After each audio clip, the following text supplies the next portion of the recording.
Good afternoon, my friends. My name is Nyamanini Ruchita Dewi from third group. Today, I would like to deliver the material about argument reversal. In argument reversal, an argument of the verb that would canonically appear in postverbal position instead appear in preverbal position, and that would canonically appear in subject position instead appear postverbally. There are two main types of argument reversal. The first one is inversion, the second one is passivization.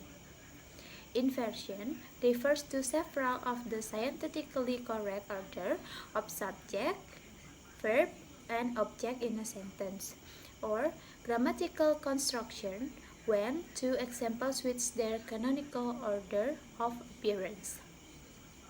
This type of inversion is also known as anasropon from the Greek for to turn back.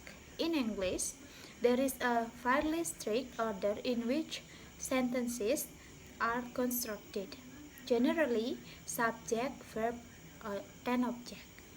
Many other languages permit more arrangement of the part of a sentence.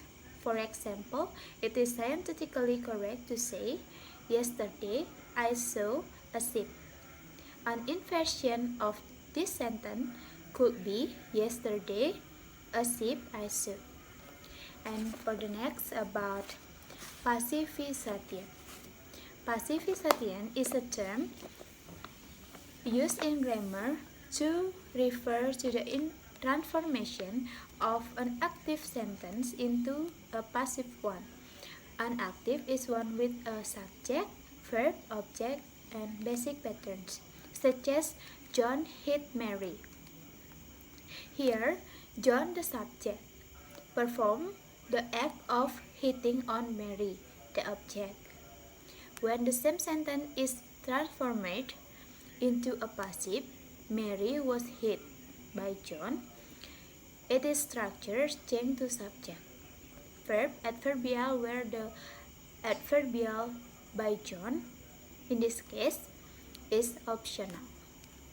From a discourse analytical perspective, this can have the effect of backgrounding certain actors of their role in an activity.